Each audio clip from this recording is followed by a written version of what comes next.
deux engagements du président Alassane Ouattara à sa prestation de serment hier, une constitution pour l'égalité de tous et un processus de réconciliation renforcé ce mercredi, le premier conseil des ministres après les élections. On ira à l'Assemblée nationale où le calendrier des travaux de la deuxième session ordinaire 2015 a été adopté. Les députés seront à l'œuvre du 2 novembre au 18 décembre. 24 projets seront examinés, des précisions dans ce 13h. Au Libéria, l'ex-femme de Charles Taylor veut être candidate à la présidentielle de 2017, annonce faite le dimanche dernier. Mercredi 4 novembre, bonjour. Bonjour à tous. Les choses s'accélèrent. À peine réélu et après avoir prêté serment hier, le chef de l'État a présidé le premier conseil des ministres ce mercredi. Avant le conseil, le premier ministre l'a félicité pour sa brillante élection. Daniel Kablan-Duncan a indiqué que le gouvernement va s'approprier le concept de l'ivoirien nouveau. En retour, le président a salué l'immense travail abattu par le gouvernement dans le cadre de l'amélioration des conditions de vie des Ivoiriens. Nous vous proposons un extrait. Monsieur le Premier ministre, Messieurs les ministres d'État, Mesdames, Messieurs les ministres, lors de mes visites d'État que j'ai effectuées durant mon premier mandat et à l'occasion de la campagne pour l'élection présidentielle, j'ai pu me rendre compte des réalisations du gouvernement. Elles sont nombreuses. J'ai aussi mieux cerné les attentes de nos concitoyens. Ces attentes sont nombreuses également et nous devrons en tenir compte dans la conduite des actions gouvernementales en accélérant notre rythme de travail et en étant plus efficace. Vous l'avez compris, il nous faut faire plus avec moins de ressources. J'ai décidé donc, au vu de tout cela, de continuer avec la même équipe. Monsieur le Premier ministre, le gouvernement que vous dirigez est donc maintenu en fonction avec vous-même à sa tête.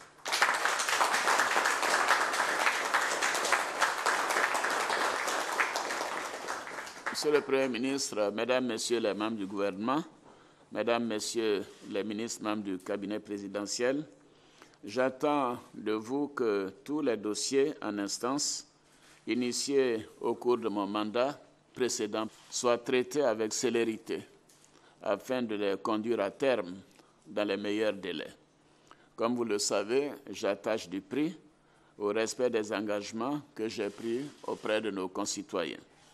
D'autre part, sur la base du projet que j'ai soumis à nos compatriotes, dont vous avez rappelé les orientations tout à l'heure, je vous demande de faire adopter par le gouvernement, avant la fin de l'année 2015, notre programme national de développement, le PND 2016-2020, qui est en cours de préparation.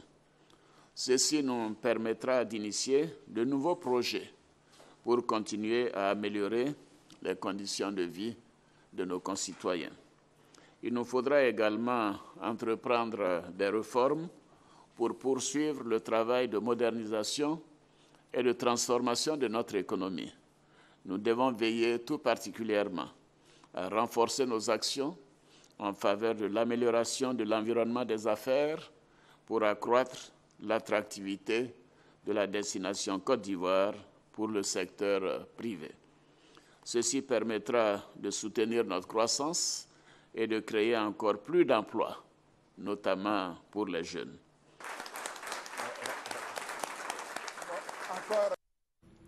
C'était là un extrait du message du chef de l'État au cours du Conseil des ministres. Notre reporter Jérôme Kofi Aboulin reviendra largement ce soir sur ce premier conseil après la réélection du président de la République dans notre édition de 20h. Avant justement le Conseil des ministres de ce matin, hier, le chef de l'État a prêté serment. Le président Alassane Ouattara rêve d'une Côte d'Ivoire en paix. Il a pris deux engagements à sa prestation de serment hier donc, une constitution pour l'égalité de tous et un processus de réconciliation renforcé. Le point de la cérémonie avec Viviane Aïmé. En conformité avec la disposition de l'article 39 de la Constitution ivoirienne, qui fait obligation aux vainqueurs de l'élection présidentielle de prêter serment devant le Conseil constitutionnel, gardien de la Constitution ivoirienne, dans les 48 heures qui suivent la proclamation officielle des résultats de l'élection. Ce mardi 3 novembre, lendemain de la proclamation officielle des résultats, le président de la République, Alassane Ouattara, président sortant et vainqueur de l'élection présidentielle de 2015, par un score sans appel de 83,66% des suffrages, a prêté serment devant le Conseil constitutionnel et devant un parterre de nombreux invités. La cérémonie s'est déroulée sous un imposant chapiteau dressé sur l'esplanade du palais présidentiel. Devant le peuple souverain de Côte d'Ivoire, je jure solennellement et sur l'honneur de respecter et de défendre fidèlement la Constitution, de protéger les droits et libertés des citoyens, de remplir consciencieusement les devoirs de ma charge dans l'intérêt supérieur de la nation. Que le peuple me retire sa confiance et que je subisse la rigueur des lois si je trahis mon serment. Preuve que la communauté africaine et internationale avalise les résultats de cette élection présidentielle ivoirienne, le président en exercice de la CEDEAO, Macky Sall, et le président en exercice de l'UEMOA, Boni Yayi, avaient fait le déplacement pour être aux côtés du chef de l'État ivoirien. L'on enregistrait aussi la présence du conseiller du département d'État américain venu représenter le président Barack Obama. Prenaient aussi part à cette cérémonie les représentants des organisations internationales et sous-régionales accréditées en Côte d'Ivoire. Aux côtés du président de la République, Alassane Ouattara, son épouse Dominique Ouattara, les enfants du couple présidentiel, son aîné et frère Henri Konan Bédié et son épouse, ainsi que veuve Thérèse Houphouët-Boigny, la toute première dame de Côte d'Ivoire, venue spécialement de Suisse pour participer au vote et témoigner son soutien au président Alassane Ouattara. Les candidats à l'élection du président de la République, les présidents d'institutions, les membres du gouvernement, les officiers supérieurs, les rois et chefs traditionnels, une foule d'invités prenaient part à cette cérémonie. Après sa prestation de serment, le président de la République, dont les attributs de grand maître de l'ordre national avaient pris fin en même temps que s'achevait son premier mandat, a été à nouveau réinstallé dans cette charge par la grande chancelière de l'ordre national qui lui a remis le collier de grand maître de l'ordre. Monsieur Alassane Ouattara, président de la République, au nom du peuple de Côte d'Ivoire, qui vient de vous renouveler sa confiance, nous vous reconduisons comme chef souverain et grand maître des ordres.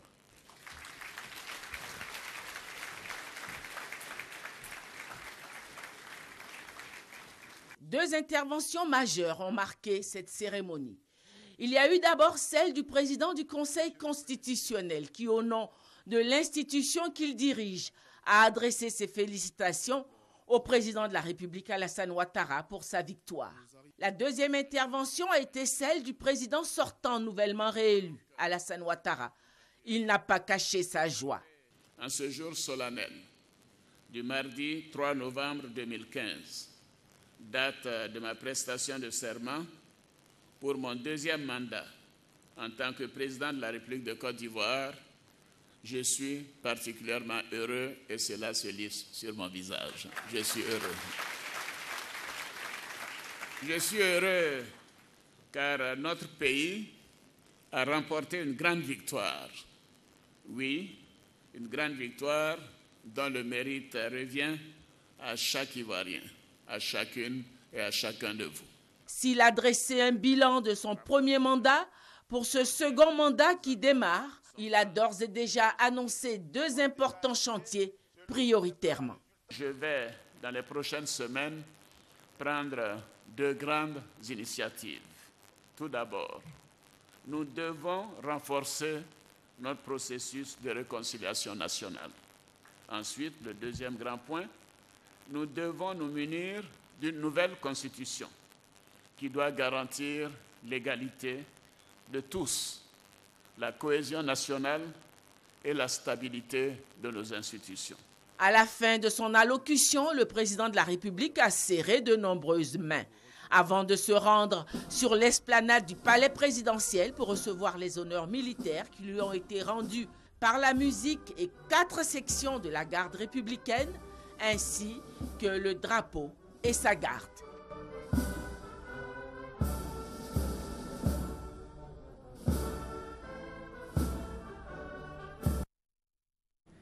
Cérémonie fair play, acte républicain, aucun acte n'est de trop pour la réconciliation. Ce sont là, entre autres, les premiers mots des candidats présents à cette cérémonie de prestation de serment. C'est au micro de Viviane Aimé. Il était bon que nous fassions acte de présence à l'occasion de cette cérémonie solennelle, qui est une cérémonie républicaine. Et nous sommes là pour faire notre devoir républicain. Et nous sommes là aussi pour démontrer que la politique en Côte d'Ivoire, la démocratie doit se construire de façon civilisée et qu'il est important de respecter les institutions de la République pour que demain, lorsque je serai à la tête de ce pays, tous ces acteurs politiques aussi soient présents à la cérémonie d'investiture qui sera organisée par les institutions de la République. Nous avons pris acte des résultats provisoires et les résultats définitifs, évidemment, nous ont amenés aujourd'hui à investir le nouveau président. C'est de façon fair play. Il faut savoir être bon perdant et bon gagnant. Nous sommes venus donc accompagner la paix en Côte d'Ivoire. On attendait ça pour que la Côte d'Ivoire puisse être sur les rails. Et le président de la République a donné de grandes dimensions du développement. C'est le plus important. Et il faut gagner en temps parce que les Ivoiriens attendent ce projet pour que le développement puisse être plus accompli. C'est une très grande fierté pour moi. Nous sommes dans la logique de notre attitude politique. Il y a eu une élection, il y a eu un vainqueur, nous l'avons félicité et c'est tout à fait logique et républicain de répondre à son invitation pour sa prestation de serment. Eh bien, cela s'est très bien passé et je peux exprimer toute ma satisfaction étant donné que le président de la République a dit qu'il renforcerait le processus de réconciliation et vous savez que c'est cette réconciliation qui explique ma présence sur le terrain politique. Moi, je crois que le président de la République, dans sa déclaration, il a dit des mots très très forts. Il a dit qu'il prendra des mesures très très fortes envers la réconciliation. D'entrée de jeu, il faut qu'on lui fasse confiance, qu'on attende les premières mesures qu'il va prendre. Et je demande à tous les Ivoiriens vraiment de l'appuyer dans son action.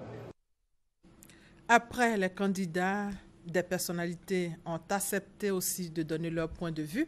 Pour ces personnalités, cette cérémonie de prestation de serment est un grand jour qui marquera l'histoire du pays. Nous les écoutons. L'élection est la première qui s'est déroulée dans la tranquillité, dans la sérénité, qui a été une élection ouverte, transparente et démocratique. Donc c'est un modèle et un exemple que nous voulons donner au reste du continent, désormais, que les élections ne doivent pas être source d'angoisse, source d'inquiétude, mais bien au contraire, que les élections soient l'occasion de fêtes, de réconciliation, de retrouvailles et de paix. Cette fois-ci, chacun a pu le voir, ces élections se sont passées dans les meilleures conditions. Il n'y a pas eu de violence. Pour la première fois, les vaincus ont appelé le vainqueur pour le féliciter. Et nous, Ivoiriens, sommes fiers de cela. Nous sommes heureux également que la Côte d'Ivoire soit définitivement sortie de cette période de trouble. Les élections se sont déroulées dans le calme, la quiétude et la paix. Et aujourd'hui, notre président vient de prêter serment. Déjà, c'est qui...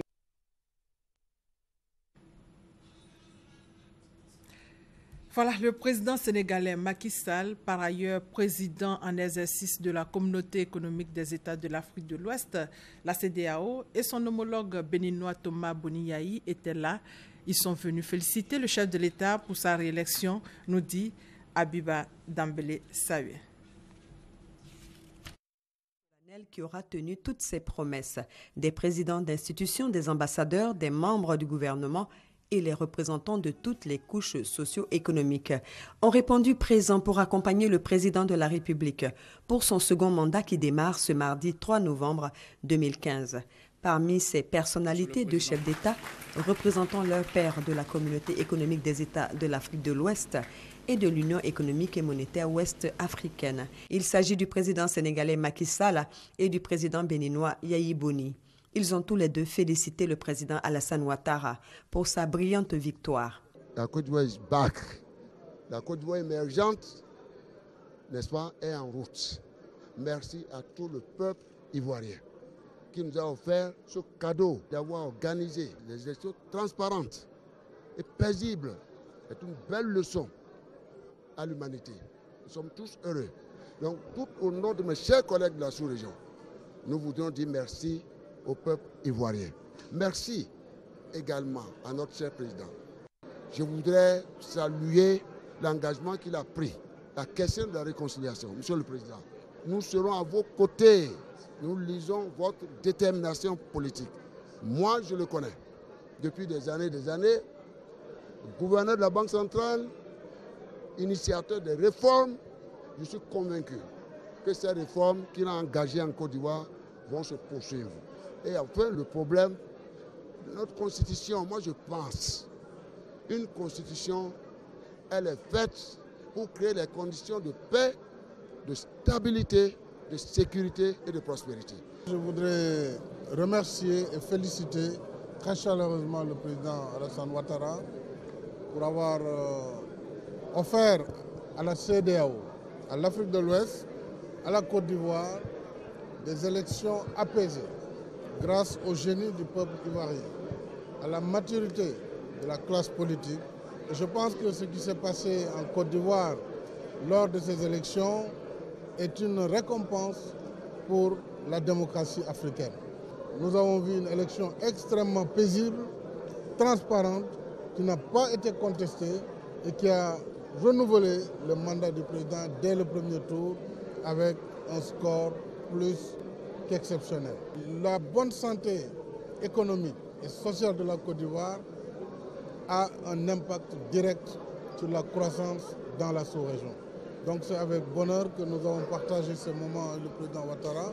Je le félicite encore une fois, je félicite son épouse et surtout je félicite le peuple ivoirien qui a encore fait preuve de maturité. Et je crois que c'est l'Afrique en marche, de l'Afrique en croissance et nous sommes très fiers, Monsieur le Président. C'est toute l'Afrique de l'Ouest qui est représentée, aussi bien francophone qu'anglophone. Et c'est un grand moment pour la Côte d'Ivoire, pour le peuple ivoirien. Et moi, je ne peux que exprimer ma fierté et dire à mes frères que nous sommes très honorés de votre présence, de votre soutien et que la Côte d'Ivoire croit à l'intégration. Et nous ferons de notre mieux pour renforcer davantage l'intégration pendant ce deuxième mandat. Le président américain Barack Obama a dépêché 2 personnalités, parmi elles son conseiller au département d'État, M. Thomas Shannon. Pour sa part, la représentante spéciale du secrétaire général des Nations Unies avait pris le pari d'une élection apaisée en Côte d'Ivoire. Pari réussi. Et je voudrais saisir l'occasion pour féliciter le peuple ivoirien et le gouvernement de Côte d'Ivoire pour la bonne tenue de l'élection présidentielle. Et féliciter aussi la commission électorale indépendante pour la bonne organisation de cette élection. Cette élection présidentielle consacre le retour de la paix et de la stabilité en Côte d'Ivoire. Et je voudrais ici dire officiellement la disposition de l'Organisation des Nations Unies à coopérer encore plus avec la Côte d'Ivoire dans le renforcement de la paix et de la stabilité. Des leaders de l'opposition ont également manifesté leur esprit républicain. Si on ne règle pas le problème du chômage, si on ne réconcilie pas les Ivoiriens, si on n'est pas en situation de participer au concert mondial, alors on a échoué. Et c'est sur ça qu'on attend le président Ouattara. Pour ma part, je ne peux que le féliciter pour sa prestation de serment. Et je lui dis, nous sommes là, nous opposants, pour vous apporter la contradiction, vous éclairer, vous critiquer. Il faut nous écouter. Il a été élu par tous les Ivoiriens dans toutes les circonscriptions de Côte d'Ivoire et cela démontre l'adhésion de la très large majorité des Ivoiriens à son élection, ce qui, par conséquent, vous a permis de voir ici que toute la Côte d'Ivoire était représentée et nous en sommes heureux et fiers. Les Ivoiriens de toutes les sensibilités politiques ont démontré, au travers de ces élections apaisées, leur maturité à la face du monde, un exemple qui fera date. Et cette fois sera la bonne. Nous allons revenir sur la réaction des personnalités au cours de cette cérémonie de prestation de serment. Cette élection est la première qui s'est déroulée dans la tranquillité, dans la sérénité, qui a été une élection ouverte, transparente et démocratique. Donc c'est un modèle et un exemple que nous voulons donner au reste du continent, désormais que les élections ne doivent pas être source d'angoisse, source d'inquiétude, mais bien au contraire, que les élections soient l'occasion de fêtes, de réconciliation, de retrouvailles et de paix. Cette fois-ci, chacun a pu le voir, ces élections se sont passées dans les meilleures conditions. Il n'y a pas eu de violence. Pour la première fois, les vaincus ont appelé le vainqueur pour le féliciter. Et nous, Ivoiriens, sommes fiers de cela. Nous sommes heureux également que la Côte d'Ivoire soit définitivement sortie de cette période de trouble. Les élections se sont déroulées dans le calme, la quiétude et la paix. Et aujourd'hui, notre président vient de prêter serment. Déjà, ce qui nous annonce comme programme, réconciliation, sécurité, développement économique et social, ne peut que nous réjouir et nous dire tout simplement que la Côte d'Ivoire est vraiment bien partie. Je suis heureux de participer à cette cérémonie et le président a fait un discours. Surtout, il a pris des engagements, entre autres, celui de procéder à la réconciliation de tous les fils et de toutes les filles de la Côte d'Ivoire. Et nous a interpellés en tant qu'autorité traditionnelle et nous attendons pour que véritablement la Côte d'Ivoire soit réconciliée avec tous ses fils et toutes ses filles. Je crois que cette prestation de serment vient de concrétiser ce que la population a bien voulu exprimer lors du vote du 25 octobre 2015, à savoir le plébiscite du président Alassane Ouattara. Nous croyons en lui, nous croyons à la Côte d'Ivoire, que le bon Dieu lui donne la force nécessaire pour mener à bon port le navire ivoire. On va assister à un moment historique de notre pays, l'occasion de voir le président de la République prêter serment après des élections apaisées, une élection remportée de haut vol. C'est vraiment un moment de joie, un moment de fierté. La Côte d'Ivoire était dans l'abîme et sous le président Ouattara, la Côte d'Ivoire est un pays qui compte. Et à justice, tout le pays entier lui a renouvelé sa confiance. Vraiment, c'est un sentiment de joie, un sentiment de bonheur. Et quand on a écouté son discours, on sait que le meilleur reste à venir. Aujourd'hui, c'est un grand jour pour la Côte d'Ivoire. L'investiture du président de la République, nous avons accueilli ça avec joie. Nous espérons que toutes nos attentes vont être réalisées et que les Ivoiriens seront réconciliés. Comme lui-même il a dit, chacun de nous doit faire sa part. La Côte d'Ivoire nouvelle arrive. Une Côte d'Ivoire du parti unifié, une Côte d'Ivoire qui va réaliser un second miracle économique ivoirien dans la réconciliation, dans la paix, dans le progrès. Mais mieux, nous devons nous mobiliser comme un seul homme pour accompagner la République, pour accompagner le président Ouattara, afin de relever tous les défis, tous les chantiers qui s'annoncent pour 2020. En marge de la prestation de serment, les félicitations du président américain Barack Obama ont été transmises au chef de l'État par le conseiller au département d'État des États-Unis. Il a réaffirmé le soutien des États-Unis à la Côte d'Ivoire. Il a également souligné le renforcement des investissements dans le pays. Juste après, la délégation américaine a animé une conférence de presse à l'ambassade des États-Unis en Côte d'Ivoire pour saluer tout le processus électoral qui s'est bien déroulé en Côte d'Ivoire. Thomas Guessambi. Ils viennent tout droit de la cérémonie de prestation de serment du président Alassane Ouattara et tiennent à partager avec la presse leurs sentiments, les félicitations du gouvernement américain et celles du président Barack Obama.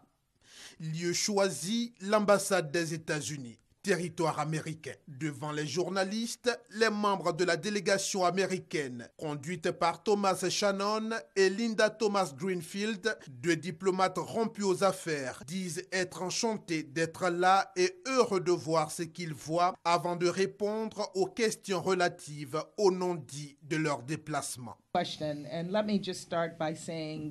Nous avons comme priorité de défendre la démocratie en Afrique, ce qui passe donc par des élections transparentes et claires. La Côte d'Ivoire est un de nos principaux partenaires sur le continent. Il y va de l'intérêt de tous, de la stabilité et la prospérité de ce pays. C'est pour cette raison que nous avons envoyé l'ambassadeur Williams pour la couverture des élections. Et aujourd'hui, l'ambassadeur Shannon et moi-même sommes ici pour féliciter le président pour sa réélection et le peuple de Côte d'Ivoire. Les questions des droits de l'homme, de la liberté de la presse, de la réconciliation nationale évoquées au cours de cet échange trouvent des réponses. En ce qui concerne la question des droits de l'homme, il est important de savoir qu'un pays qui sort d'une crise politique très importante va toujours avoir des questions, des problèmes en ce qui concerne les droits de l'homme. Le plus important, c'est de pouvoir évaluer le contexte. Ces élections sont une très bonne plateforme donc, pour entamer ce processus-là. Donc le gouvernement en place a tout ce qu'il faut, tous les pouvoirs pour gérer ces questions-là, ces problèmes. Nous allons réitérer donc, notre engagement au gouvernement ivoirien en ce qui concerne la question des droits de l'homme qui implique la société civile. Donc nous continuerons de travailler avec le gouvernement et la branche judiciaire en ce qui concerne les droits de l'homme. Les émissaires du gouvernement américain saisissent aussi l'opportunité pour lever un coin de voile sur ce qui sera la priorité pour leur pays dans son soutien à apporter à la Côte d'Ivoire dans les 5 prochaines années. Encore une fois, priorité numéro 1, mettre l'accent sur l'investissement afin que la priorité, la prospérité économique soit partagée et donc élargie à tous. Donc le second point, c'est donc se baser sur la réussite de ces élections-là et les gains, je veux dire les gains au niveau démocratique qui ont été observés pour pouvoir aller dans le sens de la bonne gouvernance et continuer donc la bonne démocratie, la démocratie. Et il y a aussi au niveau du troisième point, la sécurité, pour s'assurer que la Côte d'Ivoire n'est pas seulement démocratique, mais qu'elle est aussi un endroit sécurisé, sécuritaire. Venu au pas de course, c'est également au pas de course que la délégation américaine prend congé de la presse. Et vous allez le voir en image, toujours satisfait des élections en Côte d'Ivoire. Les États-Unis félicitent également la CEI, la Commission électorale indépendante, pour la bonne tenue du scrutin. Les émissaires du président américain se sont rendus à la CEI pour exprimer donc la volonté de leur pays à accompagner la Côte d'Ivoire. Autre sujet, autre actualité, le calendrier des travaux parlementaires a été adopté. Ces travaux prennent fin le 18 décembre prochain. Les députés ivoiriens auront à examiner 24 projets. Le compte-rendu de Michel Digré. C'est à l'unanimité que les 206 députés présents sur les 251 siégeants ont adopté le calendrier des travaux parlementaires de la deuxième session ordinaire 2015. Ils auront à plancher sur 24 projets de loi transmis au Parlement par le président de la République. 17 ont été programmés pour cette deuxième session ordinaire. Ce sont 11 projets de loi autorisant le président de la République à ratifier des traités, des chartes, des conventions ou des protocoles additionnels à des conventions. 4 projets de loi portant ratification d'ordonnances. Un projet de loi des finances portant budget de l'année 2016 et un projet de loi de règlement du budget de l'année 2014 qui est en attente d'être reçu. Il faut également noter sur l'agenda de cette deuxième session ordinaire une séance d'information sur la migration vers la télévision numérique terrestre. Par ailleurs, un séminaire est prévu à l'intention des membres de la Commission des affaires économiques et financières. Séminaire relatif à l'analyse du rapport de la Cour des comptes et à la mise en place du budget programme. Hors de nos frontières, au Libéria, l'ancienne femme de Charles Taylor veut être candidate à la présidentielle de 2017. Mariée entre 1997 et 2005 à Charles Taylor, avec qui elle a eu 2 enfants, l'ex-première dame du Libéria est l'une des figures politiques les plus influentes du pays. En janvier 2012, elle a manqué la présidence du Sénat à une voix près. Rappelons que Charles Taylor, condamné à 50 ans de prison pour crimes contre l'humanité par le tribunal spécial pour la Sierra Leone, purge actuellement sa peine dans le nord-est de l'Angleterre. Et c'est la fin de ce 13h. Merci de votre fidélité.